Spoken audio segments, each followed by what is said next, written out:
Hi guys, കല്യാണം കഴിഞ്ഞ് ഏട്ടനോടൊപ്പം മഹാരാഷ്ട്രയിൽ വന്നപ്പോൾ ഞങ്ങളുടെ അയൽവാസികൾ തന്ന വിരുന്നാണ് കേട്ടോ ഇത്. എനിക്കൊരു സാരിയും ഒരു ചെറിയ പാക്കറ്റ് ഒരു ഗോതമ്പും പിന്നെ അതുപോലെ ഒരു തേങ്ങയും, ഏട്ടനൊരു തൊപ്പിയും തേങ്ങയും തോർത്തുമാണ് കിട്ടിയത് കേട്ടോ. അപ്പോൾ ചോദിക്കും, എന്താ തലയിൽ ഇങ്ങനെ കർച്ചീഫ് ഇട്ടിരിക്കുന്നത്? ഷോൾ ഇടണമെന്നായിരുന്നു, പക്ഷേ എൻ്റെ കയ്യിൽ കർച്ചീഫ് ഉള്ളത് കൊണ്ട് ഞാൻ കർച്ചീഫ് വെച്ച് അഡ്ജസ്റ്റ് ചെയ്തു.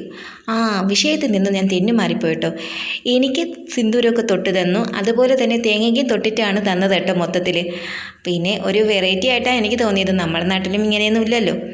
അപ്പോൾ ഇതെല്ലാം കഴിഞ്ഞിട്ട് പുള്ളിക്കാരി എന്നെ തന്നതിന് ശേഷം തൊഴുതു. അപ്പോൾ ഏട്ടൻ പറഞ്ഞു, കാല് നമസ്കരിക്കാൻ, കാല് തൊട്ട് വന്ദിക്കാൻ പറഞ്ഞു. അപ്പോൾ ദീദി പറഞ്ഞു, അതിൻ്റെ ആവശ്യമില്ല, അങ്ങനത്തെ ആവശ്യമൊന്നുമില്ല എന്ന് പറഞ്ഞു എന്നെ എണീപ്പിച്ചു. അടുത്തത് ചേട്ടൻ്റെ പരിപാടിയാണ്.